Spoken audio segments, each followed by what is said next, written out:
शालिनी और रोहित की शादी को कुछ दिन ही हुए थे। दोनों की लव मैरिज थी, जिसके कारण शालिनी बहुत ही खुश थी। फिर एक दिन, देखो शालिनी, माँ अगर हमारे रिश्ते के लिए ना मानती तो मैं ये शादी कभी भी नहीं करता।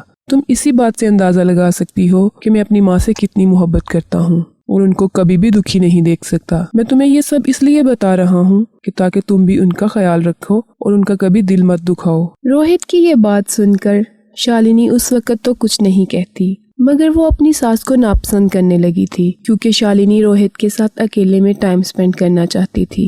मगर रोहित दिन में, शाम में, जब भी मौका मिलता अपनी माँ के पास बैठना ज्यादा पसंद करता। रोहित की माँ सरला बहुत अच्छे स्वभाव की थी, मगर रोहित का अपनी माँ के लिए प्यार देखकर शालिनी अपनी सास से नफरत करने लगी थी। फिर एक दिन शाम रोहित ऑफिस से घर वापस आता है तो रोहित की माँ सरला उससे कहती है, रोहित बेटा, अभी शादी को दिन ही कितने हुए हैं, तुमने ऑफिस के चक्कर लगाने शुरू कर दिए। बेटा, बहू को कहीं घुमाने ही ले जाओ, घूमो फिरो, एंजॉय करो, यही तो दिन होते हैं घूमने फिरने के। माँ की बात सुनकर रोहित हंस देता है। माँ, काश मैं शालिनी को बता सकूं कितनी भाग्यशाली है जो उसे इतनी अच्छी सास मिली। ठीक है माँ, अगर ऐसी बात है तो आप तैयार रहना, आज हम डिनर बाहर करेंगे। अरे बेटा, तुम दोनों जाओ, मेरा क्या काम है, मैं घर पर ही ठीक हूँ। नहीं नहीं माँ, ऐसा तो बिल्कुल भी नहीं होगा। अगर आप नहीं जा रही तो मैं बिल्कुल भी नहीं जाऊंगा। आप घर में अकेली क्या करेंगी? ये कहकर रोहित अपने कमरे की ओर जाने लगता है, जहाँ शालिनी पहले से ही उसका इंतजार कर रही होती है। शालिनी, आज हम डिनर बाहर करेंगे तो तुम तैयार हो जाओ। शालिनी बहुत खुश थी और खुशी खुशी तैयार होने लगती है। फिर कुछ समय बाद, Shalini, are you ready? Yes my love. अच्छा तो चलो ठीक है, देखो माँ तैयार हुई हैं या नहीं अभी? क्या माँ हमारे साथ जा रही हैं क्या? हाँ, वो मना कर रही थी, मगर मैंने ही कहा है कि वो हमारे साथ जरूर जाएंगी। शालिनी का सारा मूड ऑफ हो जाता है। सत्यानाश कर दिया सारे रोमांटिक मूड का। हर जगह पे इस बुढ़िया को कबाब में हड्डी बनना होता है। इसका तो मुझे कोई पक्का बंदोबस्त करना पड़ेगा, ऐसे तो नहीं चलेगा। शालिनी। अरे शालिनी, तुमने कुछ कहा? नहीं। क्यों, तुम्हें कोई एतराज है माँ के जाने पे? जी नहीं, ऐसी बात तो नहीं। ठीक है, हम चलते हैं साथ में। वो तीनों एक अच्छे होटल से डिनर करते हैं और वापसी पर सीढ़ियाँ उतरते हुए शालिनी अपनी सास को जानबूझकर सीढ़ियों से गिरा देती है। आह आह आह, माँ माँ, आपको क्या हुआ? माँ माँ उठे ना, क्या हुआ आपको? सरला बेहोश हो चुकी थी। वो लोग फौरन उसे हॉस्पिटल ले जाते हैं। कुछ घंटों के ऑपरेशन के बाद डॉक्टर्स रोहित को बताते हैं, पेशेंट को होश आ चुका है। मगर क्या डॉक्टर साहब, क्या मेरी माँ ठीक तो है ना? मगर आपकी माँ अब चल नहीं सकती। रोहित पर तो जैसे किसी ने पहाड़ गिरा दिया हो। सर में शदीद चोट आने के कारण सरला अब पैरालाइज्ड हो चुकी थी। शालिनी ऊपर से तो बहुत अच्छी बहू बनने का नाटक कर रही थी, मगर दिल ही दिल में बहुत खुश थी। अब बैठेगी सुकून से बुढ़िया, हर जगह टांग अड़ाने की आदत थी इसको। कुछ दिन बाद घर आकर सरला अपने बेटे से बेटा, मैं बोझ बन गई हूँ तुम लोगों पे।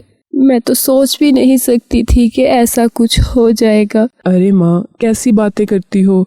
बेटा, मुझे एक अटेंडेंट रखवा दो, मैं तुम लोगों पे बोझ नहीं बनना चाहती। तभी शालिनी बोल पड़ती है, माँ जी, ये आप कैसी बातें कर रही हैं? मैं हूँ ना आपका ख्याल रखने को, आप तो मेरी माँ की जैसी हैं। देखा ना माँ, मैंने कहा था तुम्हारी बहू बहुत ही अच्छी है। ये सब तो कहने की बातें थीं, शालिनी को तो कुछ और ही करके दिखाना था। उसके बाद सरला अपने बिस्तर पर पड़ी रहती और शालिनी अपने कमरे में। सरला अपनी बहू को आवाजें दे देकर थक जाती, मगर शालिनी उसकी एक बात नहीं सुनती और जैसे ही रोहित के आने का टाइम होता वो फिर से अच्छी बहू बनने का नाटक करने लगती। शालिनी रोहित से कहती है, रोहित, माँ जी को पता नहीं क्या हो गया है, हर वक्त मुझे डांटती रहती हैं और मुझ पर गुस्सा होती हैं। ना जाने वो ऐसे क्यों कर रही हैं मेरे साथ, मैं उनका इतना ख्याल रखती हूँ। अच्छा माँ, ऐसी तो नहीं थी। चलो कोई बात नहीं, से बिस्तर पर पड़े रहने से उनकी तबीयत मिजाज में कुछ बदलाव आ गया हो। तुम चिंता नहीं करो, एक न एक दिन मेरी माँ जरूर ठीक हो जाएगी। ऐसे ही समय बीतता चला जाता है।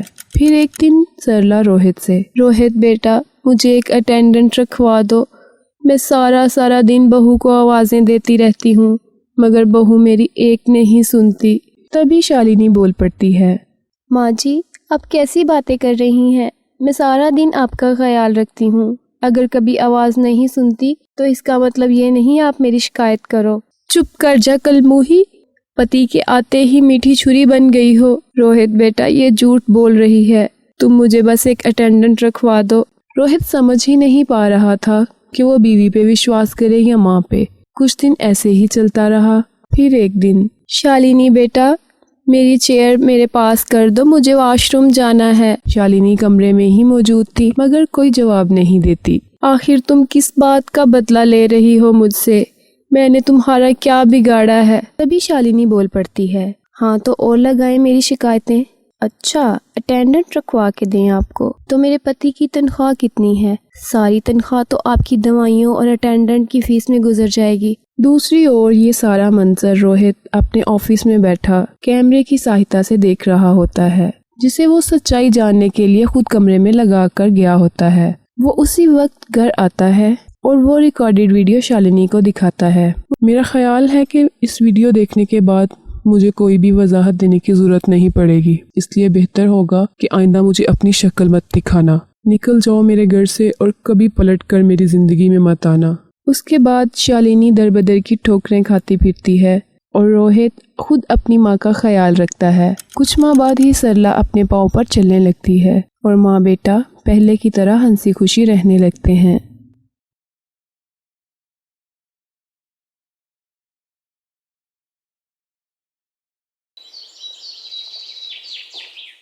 अभी तो मैं जवान हूँ, अभी तो मैं जवान हूँ, जुनून है शबाब का, ख्याल है कमाल का, हवा भी खुशगवार है, गुलों पे भी निखार है, अभी तो मैं जवान हूँ। ये है यशोदा, जिसका फेवरेट हॉबी है दूसरों की नकल करके खुद को सुंदर और जवान दिखाना। यशोदा अपने इकलौते बेटे जयप्रकाश की शादी अंजलि से कर देती है। शादी के कुछ दिन बाद ही यशोदा अपने घर में एक पार्टी रखती है। पार्टी के दिन सब मेहमान पहुंच चुके थे। अंजलि की दोस्तें उससे कहती हैं, अरे यार अंजू तुम तो बहुत सुंदर लग रही हो, शादी का अच्छा खासा रूप आया है तुम पे। अच्छा तो बताओ तुम्हारी सास किधर है, उनसे तो मिलवाओ। हाँ यार इधर ही कहीं होंगी, मुझे भी नजर नहीं आई। कि तभी अंजलि की नजर सामने खड़ी अपनी सास पर पड़ती है। उसके पांव तले से जमीन निकल जाती है, क्योंकि उसकी सास ने सेम वैसा ही ड्रेस पहना होता है जो उस वक्त अंजलि ने पहनी थी। अरे यार अंजू क्या ये तुम्हारी सास है? अरे यार ये तो तुमसे भी आगे निकली। अंजलि की दोस्तें उसका मजाक उड़ाती हैं, जिसके लिए अंजलि को बहुत बुरा लगता है। यशोदा की दोस्तें उससे कहती हैं, अरे यशोदा ये तुमने कैसा ड्रेस पहन रखा है? तोबा तोबा, बूढ़ी गोड़ी लाल लगाम, अब तो तुम्हारी बहू भी है, सास बन चुकी हो। छोड़ दो ये हरकतें, अपनी उम्र के हिसाब से ही सब जचता है। बहू की नकल करना बंद करो, नहीं तो किसी दिन तुम पछताओगी। पार्टी खत्म होने के बाद अंजलि अपनी सास से, माँ जी आपको ऐसी हरकत बिल्कुल भी नहीं करनी चाहिए थी। मुझे कितनी एम्बैरेसमेंट हुई है अपनी दोस्तों के सामने, वो मजाक उड़ा रही थी मेरा। आपको ऐसी ड्रेस बिल्कुल भी नहीं पहननी चाहिए थी। अरे क्यों, मुझे क्या है? हाँ मैं जानती हूँ सब मुझसे जलते हैं, जो मैं इतनी सुंदर और जवान जो दिखती हूँ। ऐसे ही कुछ समय बीत जाता है। फिर एक दिन यशोदा सोचती है, आखिर ये बहू इतनी सुंदर कैसे दिखती है? जब अंजलि तैयार हो रही होती है, यशोदा छुपकर उसे देखती है कि वो कुछ कॉस्मेटिक्स प्रोडक्ट्स यूज करती है और तैयार होने के बाद वो बहुत ही सुंदर लगने लगती है। फिर एक दिन मौका पाकर यशोदा अपने बहू के कमरे में से वो चीजें चुरा लेती है और उन्हें लगाना शुरू कर देती है। माँ जी आज आपने अपने चेहरे पर क्या चीज इस्तेमाल की है? क्यों, क्या हुआ? लग रहा है ना कुछ ब्रांडेड चीजें इस्तेमाल की हैं। यशोदा दिल ही दिल में हंसती है। तुम्हें क्या पता हो, तुम्हारी ही तो चीजें इस्तेमाल की हैं, तभी तो इतनी सुंदर लग रही हूँ। कुछ दिन बाद ही यशोदा की फैमिली में एक शादी का फंक्शन था, मगर फंक्शन से 2 दिन पहले ही यशोदा रोती हुई अपनी बहू के पास आती है। अंजू बेटा ये देखो मेरे चेहरे को क्या हो गया है, ये मेरे चेहरे पर इतने धब्बे और निशान क्यों पड़े हैं? माँ जी ये तो किसी चीज का रिएक्शन लग रहा है, आपने अपने चेहरे पर कोई चीज इस्तेमाल की है क्या? बहू, वो मैंने तुम्हारी ही कुछ चीजें चुराई थी। मैं तुम्हारी ही तरह सुंदर दिखना चाह रही थी। अच्छा माँ जी, मुझे वो चीजें तो दिखाएं। यशोदा जैसे ही अंजलि को वो चीजें दिखाती है, अंजलि देखकर हैरान रह जाती है। अरे माँ जी, आपने तो गलत किट में से सामान निकाल लिया। ये तो हेयर रिमूविंग वैक्स और बूस्टर है। आपको ये चीजें नहीं लगानी चाहिए थी। मुझे माफ कर दो बेटा, मैंने तुम्हारी तरह ही सुंदर दिखने के चक्कर में ये सब किया। मुझे अपनी गलती का एहसास हो गया है। अब मैं कभी भी तुम्हारी नकल नहीं करूंगी। लेकिन मुझे अभी तुम किसी अच्छे से डॉक्टर के पास ले जाओ, मेरा इतना इम्पोर्टेंट फंक्शन है। अंजलि अपनी सास को डॉक्टर के पास ले जाती है। डॉक्टर कुछ एंटी एलर्जी और कुछ और मेडिसिन लिख देता है। उसके अलावा घर में ही अंजलि अपनी सास के चेहरे पर हल्दी और चंदन का मसाज करती है, जिससे कुछ ही दिनों में यशोदा के चेहरे से वो धब्बे कम होना शुरू हो जाते हैं। यशोदा अपनी बहू से बहुत खुश थी। शाम में अंजलि ग्रीन टी पी रही होती है कि उसकी सास यशोदा उससे कहती है,